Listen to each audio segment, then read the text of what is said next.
اللهم صل على سيدنا محمد يا رب صل وسلم دائما ابدا على حبيبي. بہت کچھ بکواس کی جا رہی ہے.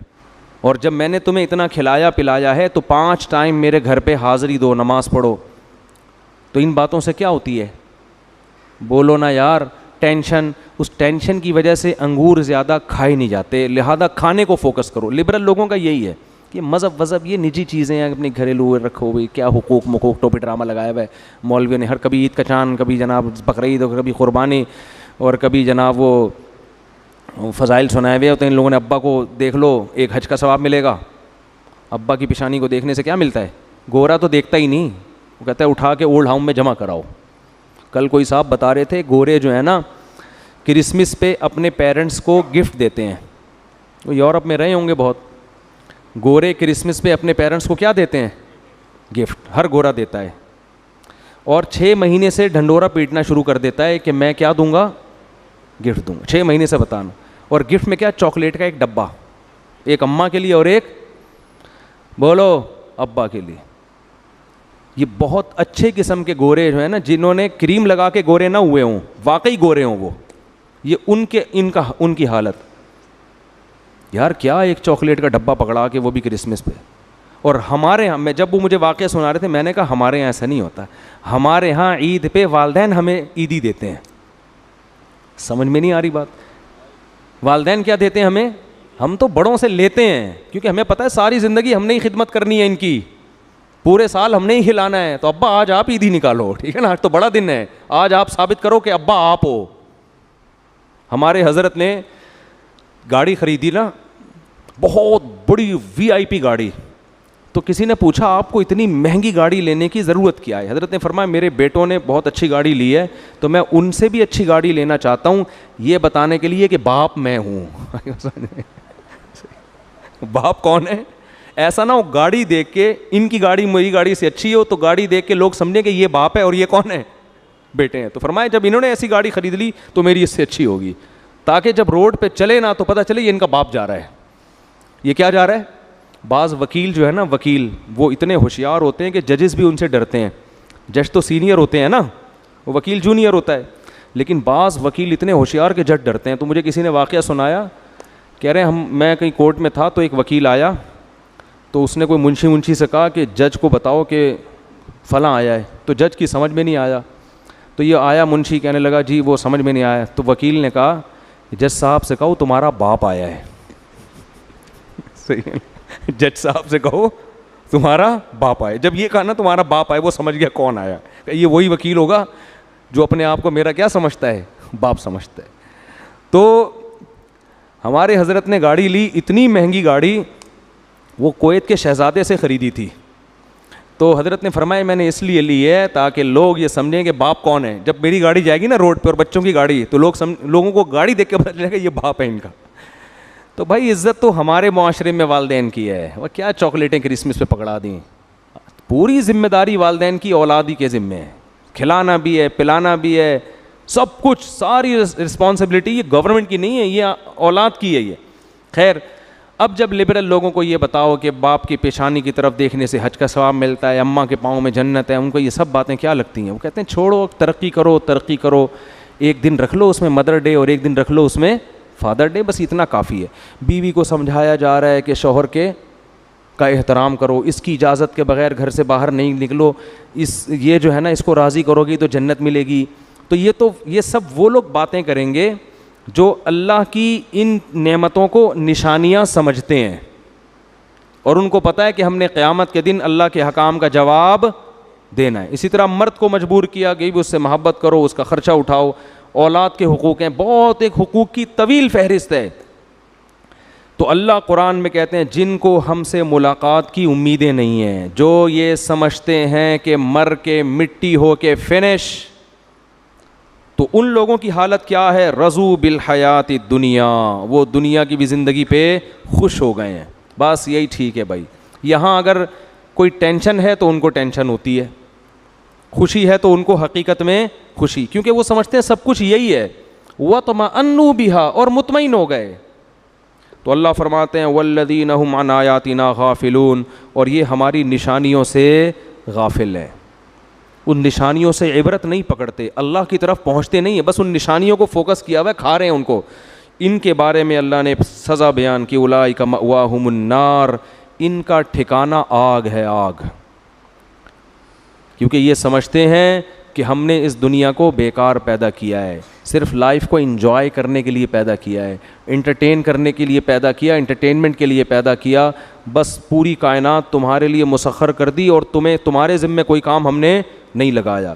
تو اللہ فرماتے ہیں یہ وہ لوگ ہیں نسوا اللہ فنسیہم، یہ اللہ کو بھول گئے، اللہ قیامت کے دن ان کو بھول جائے گا۔ سورہ اعراف میں اللہ نے فرمایا کہ جہنمی جنتیوں سے کہیں گے ان افیضوا علینا من الماء او مما رزقکم اللہ، کہ تم ہمیں تھوڑا سا پانی دے دو، یا جو نعمتیں اللہ نے تمہیں دی ان میں سے کچھ ہمیں دے دو۔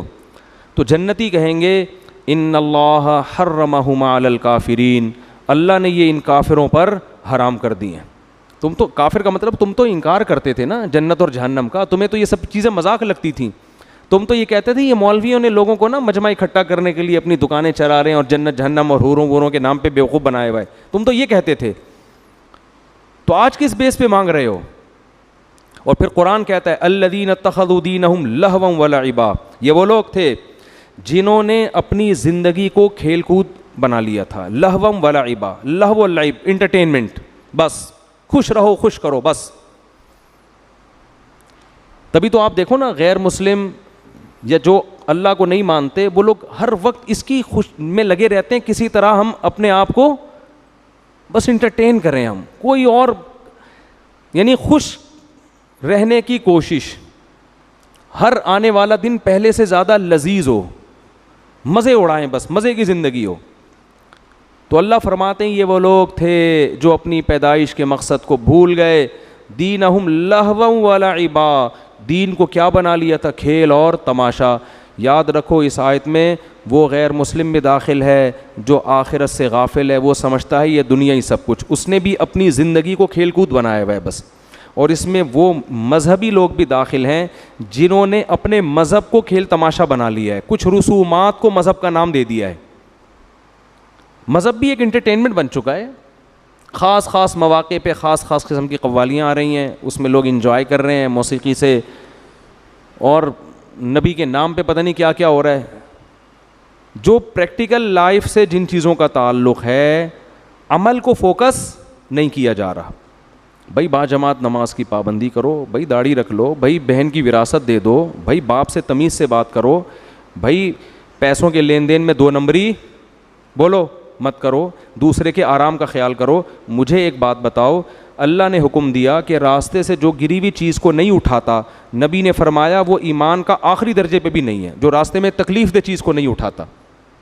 راستے میں اگر کانٹا پڑا ہوا ہے آپ نہیں اٹھا رہے تو نبی کے مطابق ایمان کے آخری درجہ بھی آپ میں نہیں ہے۔ جو کانٹا پھینک رہا ہے وہ کتنا بڑا بے ایمان ہوگا؟ یہ تو ہے جو اٹھا نہیں رہا، ایسے ہی گزر جاتا ہے۔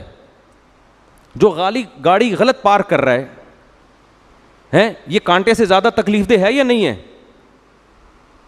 کئی بار ہم نے یہاں مدرسے میں دیکھا ہے، مدرسے کے گیٹ کے آگے نمازی بھائی گاڑی کھڑی کر کے چلے جائیں گے، دوسرے کی گاڑی نکل ہی نہیں سکتی، 6 گھنٹے لوگ کھڑے ہوئے انتظار کر رہے ہوتے ہیں۔ لیکن آپ ربیع الاول میں دیکھ لینا، اس کو حلوے مانڈے دبا کے چلیں گے کہ نہیں چلیں گے؟ شب برات میں حلوے مانڈے نہا دھو کے اچھے قبرستان جا رہا ہوگا، پتہ نہیں مردوں سے کیا اس کی کوئی قرضہ کھائے ہوئے یہ مردے تمہارے جو تم مال جا رہے ہو۔ نبی کیوں فرما رہے ہیں کہ ایمان کا آخری درجہ کیا ہے؟ راستے میں اگر کوئی تکلیف دہ چیز پڑی ہوئی ہے، اگر آپ نے نہیں اٹھائی تو آپ آخری درجے میں بھی بولو، اس کا مطلب آپ ہوش سے زندگی نہیں گزار رہے۔ لیکن جو کانٹا پھینک رہا ہے اس سے تکلیف، اور کانٹے سے زیادہ تکلیف کس طرح ہوتی ہے؟ گاڑیاں غلط پارک کرنے سے۔ میں ایک دفعہ مارکیٹ سے نکلا، بوڑھا آدمی اپنی بوڑھی کوئی زوجہ ہوں گی یا ماں ہوگی کون، اس کے ساتھ آدھے گھنٹے سے کھڑا ہوا ہے، اس کی گاڑی کے بالکل سامنے بندہ گاڑی لگا کے چلا گیا، نہ ادھر نکال سکتے ہیں نہ ادھر، اور دھوپ میں وہ مارا پھر رہا ہے کہ پتہ نہیں یار یہ کون بندہ ہے جو گاڑی کھڑی کر کے گیا ہے۔ یہ بہت ہو رہا ہے ہمارے یہاں۔ لیکن آپ اس کو دیکھ لینا، ربیع الاول میں دیکھنا، رمضان میں دیکھنا، افطار پارٹیاں دبا کے ہیں بھائی، افطار کے ڈبے بانٹ رہا ہوگا ٹھیک ہے نا؟ ڈبے بانٹ رہا ہوگا لوگوں میں افطار کے. رسومات ہیں, عمل نہیں ہے, رسومات ہیں. صبح یہ وظیفہ پڑھ لو, شام کو یہ وظیفہ پڑھ لو, یہ والا پڑھنے سے یہ ہو جائے گا, یہ والا پڑھنے سے یہ ہو جائے گا, اتنی دفعہ یوں پڑھو, اول آخر 3 دفعہ. 27ویں رات کو تو ہول سیل کے حساب سے بخششیں ہو رہی ہیں. نبی نے بتایا کہ بخششیں ہوتی ہیں, لیکن توبہ کرنے والوں کی. تو بھائی تم, قرآن کہہ رہا ہے جس نے ایک بال زمین, حدیث کہہ رہی ہے جس نے ایک بال زمین پہ قبضہ کیا نا, 7 زمینوں کا طوق اس کے گلے میں ہوگا. پورے جائیدادیں ہڑپ کر کے بیٹھیں کہ نہیں بیٹھے. تو یہ وہ لوگ ہیں جنہوں نے اپنے دین کو کیا بنا لیا, بولو, کھیل تماشا. نہ بہن کی وراثت, نہ بیوی کا مہر. مالی معاملات میں تو نمازی بھائیوں کی حالت کو آپ دیکھ لو, چندوں کے معاملات میں, مالی معاملات میں, اور کوئی خرید و فروخت کا معاہدہ کر کے دیکھ لو, کرایہ گھر دے کے دیکھ لو. آپ مالک مکان ہو, کرایہ دار کو گھر پکڑاؤ, ایسی واٹ لگا کے جائے گا نا آپ کے گھر کی, جاتے ہوئے سارے نلکے بھی نکال کے لے جائے گا, اس کا بس نہیں چلے گا, واٹ لگا دیتا ہے. امانت کے طور پر کوئی چیز استعمال, بولو, ہوتی نہیں ہے. آپ کسی کو بائک دے کے دیکھیں, آپ 6 مہینے اپنی موٹر سائیکل چلائیں, ایک کام بھی اس میں نہیں نکلے گا. ایک دفعہ اپنے کسی دوست کو پکڑا دیں آپ یہ بائک, اس کے بعد میں نے بہت تجربے کیے, میرے دوست بہت اچھے ہیں بھائی, کسی کو تکلیف ہو تو معذرت, لیکن جب بھی وہ بائک لے کر آئے گا نا, جب میں بیٹھوں گا تو کہیں نہ کہیں سے بجنے کی آواز آ رہی ہوگی. پتہ نہیں کون سے پارٹس اس نے کدھر سے جا کے بجایا ہے, کیا کیا ہے یار, کیونکہ دوسرے کی چیز ہے نا, پھوڑ رہے ہوتے ہیں اس کو. دل بے رحم ہوتا ہے نا, پھوڑ رہے ہوتے ہیں. گاڑیوں کا بھی یہی ہے, آپ کسی کو پکڑا دو نا, پھر دیکھو. تو ہر چیز میں, امانتوں میں خیانتیں. ان اللہ یامرکم ان تؤدوا الامانات الی اہلہا, اللہ کہتے ہیں خیانت مت کرو امانت. آپ ٹیچر ہو اسکول کے, آپ کے ذمے ٹیچنگ ہے, آپ تنخواہ لے رہے ہو, آپ ایمانداری سے پڑھانا آپ پر لازم ہے, ورنہ آپ کی تنخواہ حلال, بولو, نہیں ہوگی. لیکن نہیں پڑھا رہا ایمانداری سے, وہ تنخواہ لے کے عمرہ کرنے جا رہا ہے. ابے تیرے اوپر عمرہ واجب نہیں تھا, اللہ کے بندے, عمرہ ساری زندگی بھی نہ کرتا کوئی گناہ نہیں, کرنا چاہیے. اللہ کے گھر کی زیارت بڑی عبادت ہے, پہلے یہ تو کرو. بہت مشکل ہے, جیسے چل رہے ہیں نا ویسے ہی ویسے ہی چلتے رہیں. تو رسومات ہیں, لائٹیں بند کر کے رو رو کے دعائیں ہوتی ہیں, ہونی چاہیے, رو رو کے تھوڑا بہت رو لیتے ہیں اس بہانے, لیکن گناہ چھوڑنے کا پروگرام نہیں ہوتا. بانسو بہا بہا کے رو کے بے ہوش ہو جائے گا, کلابازیاں کھائے گا, صبح فلم دیکھنے کا اس کا پروگرام ہوگا. 27ویں رات کو نا بتیاں بجھا کے رو رہے ہوتے ہیں, عید کے دن فلم دیکھنے کا پہلے سے پروگرام لڑکوں نے بنایا ہوا ہوتا ہے. سمجھ میں آ رہی ہے بات, سیٹنگیں چل رہی ہوتی ہیں میں یہ نہیں کہہ رہا کہ لائٹیں بجھا کے روئیں نہیں, ایک کام اچھا ہو رہا ہے وہ تو کریں, شاید اسی رونے سے رونا کچھ دل نرم ہو جائے, لیکن جو اصل کام ہے عمل کو تو فوکس کرو بھائی.